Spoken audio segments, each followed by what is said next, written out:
আপনি কি কখনো ভেবে দেখেছেন এই বিশাল পৃথিবীতে এমন একজন মানুষ ছিলেন যিনি সবার শেষে রাসূলুল্লাহ সাল্লাল্লাহু আলাইহি ওয়াসাল্লামের পবিত্র চেহারা মোবারক দেখার সৌভাগ্য পেয়েছিলেন। একবার কল্পনা করুন, মদিনার আকাশ ভারী হয়ে আছে শোকে, চারদিকে নীরবতা, মানুষের মুখে হাসি নেই, সাহাবায়ে কেরামগণের চোখে শুধু অশ্রু, কারণ যিনি ছিলেন তাদের প্রাণের চেয়েও প্রিয়, যার এক ঝলক দেখার জন্য মানুষ অপেক্ষা করত, যার কণ্ঠ শুনে পাথরের হৃদয় নরম হয়ে যেত। সেই প্রিয় নবী, সেই মহান রাসূল মুহাম্মদ সাল্লাল্লাহু আলাইহি ওয়াসাল্লাম দুনিয়া থেকে বিদায় নিয়েছেন। ঠিক এমন এক কঠিন সময়ে এক ছোট্ট শিশু নীরবে সেই দৃশ্যর সাক্ষী হয়েছিল।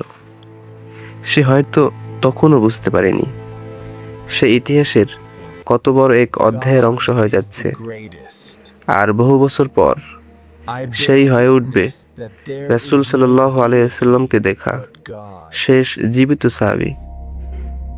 তিনি ছিলেন হযরত আবু তোফায়েল আমির ইবনে ওয়াসিলা আল-লাইসি রাদিয়াল্লাহু আনহু। ইসলামের ইতিহাসে এই নামটি এক গভীর আবেগের নাম, কারণ যখন প্রায় সব সাহাবী একে একে দুনিয়া থেকে বিদায় নিয়েছেন, যখন বদর, উহুদ, খন্দকের বীরেরা আর জীবিত নেই, যখন ইসলামের প্রথম যুগ ধীরে ধীরে ইতিহাসের পাতায় রূপ নিচ্ছে, তখনও একজন মানুষ বেঁচে ছিলেন যিনি বলতে পারতেন, আমি নিজের চোখে রাসূল সাল্লাল্লাহু আলাইহি ওয়াসাল্লামকে দেখেছি। ভাবতে পারেন, ইতিহাসবিদদের মতে হযরত আবু তোফায়েল রাদিয়াল্লাহু আনহু হিজরতের বছর অথবা তার কিছু আগে জন্মগ্রহণ করেন। তখন আরব ছিল অন্যরকম। মরুভূমির বুকে ইসলামের আলো ছড়িয়ে পড়ছে, মানুষ একে একে অন্ধকার থেকে আলোর পথে আসছে।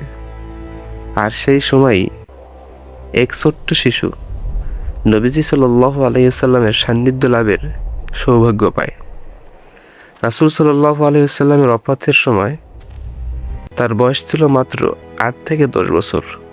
মানে খুব ছোট বয়সেই তিনি নবীজি সাল্লাল্লাহু আলাইহি ওয়াসাল্লামকে দেখেছেন, তার কথা শুনেছেন, তার পবিত্র উপস্থিতির অনুভূতি পেয়েছেন। যদিও বয়স কম ছিল, তবুও সেই স্মৃতি তার হৃদয়ে এমনভাবে গেঁথে যায় যে তিনি মৃত্যুর আগ পর্যন্ত সেগুলো মানুষের কাছে বর্ণনা করতেন। একবার ভাবুন তো, যে মানুষটি শৈশবে রাসূল সাল্লাল্লাহু আলাইহি ওয়াসাল্লামকে দেখেছিলেন, তিনি প্রায় 100 বছরেরও বেশি সময় এই পৃথিবীতে বেঁচে ছিলেন। 100 বছর।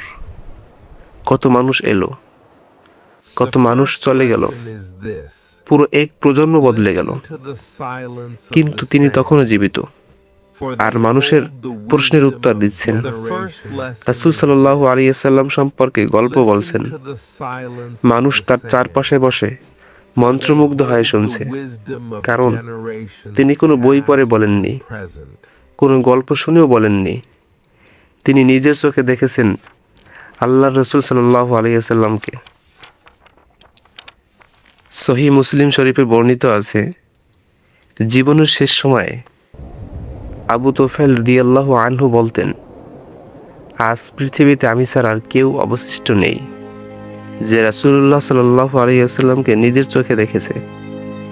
একটু থামুন, এই কথাটা কল্পনা করুন। পৃথিবীর কোটি কোটি মানুষের মাঝে শুধু একজন মানুষ বেঁচে আছেন যিনি বলতে পারছেন, আমি নবীজি সাল্লাল্লাহু আলাইহি ওয়াসাল্লামকে দেখেছি। এই যেন ইতিহাসের শেষ জীবন্ত আলো, শেষ সাক্ষী, শেষ স্মৃতি। অবশেষে আবু তোফায়েল রাদিয়াল্লাহু আনহু এর মৃত্যুর মাধ্যমে সমাপ্তি ঘটে সাহাবায়ে কেরামের সেই সোনালী যুগের শেষ প্রত্যক্ষ অধ্যায়ের।